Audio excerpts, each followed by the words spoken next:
Greetings, YouTube. Today we're going to talk about bread, specifically Joseph's flax oat bran and whole wheat lavash bread. This is something that I eat 4 times a week, so I would go through an entire package of this. There's 4 sheets per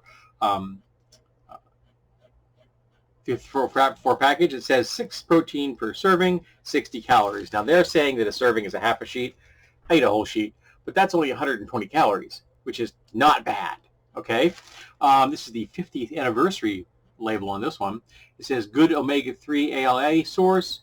Wait, we had a little blurbs on this back of this puppy. Counting carbs, remember to subtract the fiber. So it's like 8 grams of total carbs minus 2 grams of dietary carbs, which means 6 total net carbs. So it's not a bad source of carbs either. And seeing as I'm diabetic, I tend to like to watch my carbs a little bit at least give it a passing glance, if you know what I mean.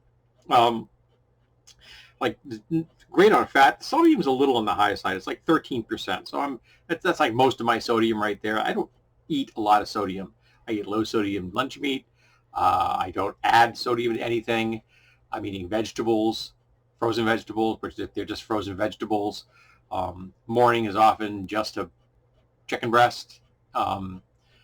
If I've got some leftover corn chips or something, I might have some of those. They'll have sodium in them. But for the most, by and large, I'm not eating a lot of sodium. So I don't mind doing this. We also got nothing of real, you're not getting much things on vitamins. You get some potassium in there, teeny bit of iron, but a decent amount of calcium, 10%. So what I like about these things is they're a convenient size for making a roll. They have a great chew. That's very important to me. Mouthfeel is a very important component for food. It's one of the reasons I despise mushrooms so much.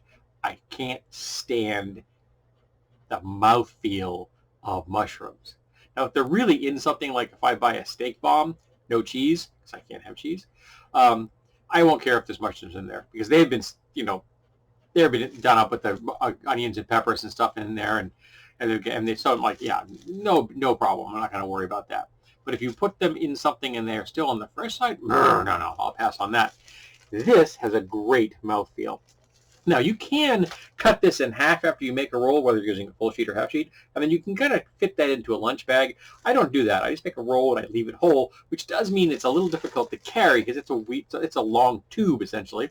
So what I do is I save a bag from the previous bag, and I carry that in my sandwiches.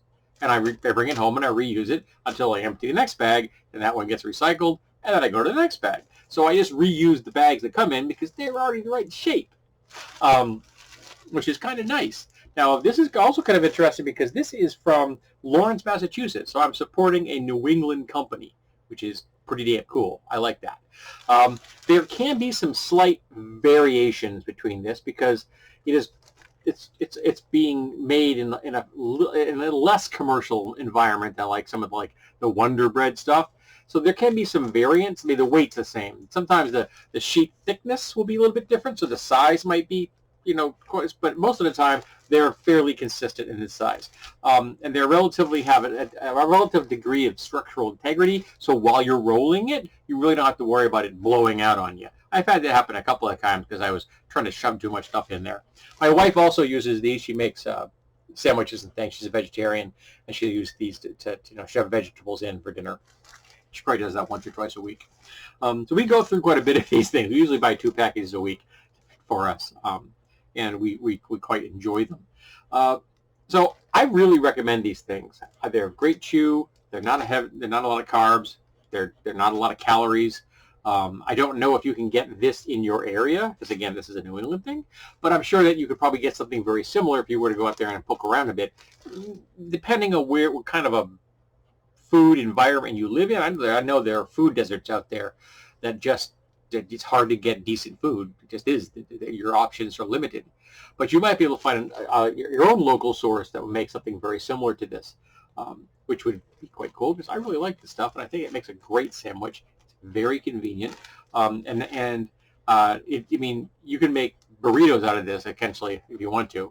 and my wife has done that many times. I'm really bad at the folding thing when it comes to making burritos. I can never quite get it to work right. I don't know why. But yeah, so I definitely recommend Joseph's Lavash bread. They have a number of different types of this. It's like different, like this is the flax oat wheat, oat bran and whole wheat. They have a couple of different varieties. They also come in circles if you want circles, but I like the rectangles.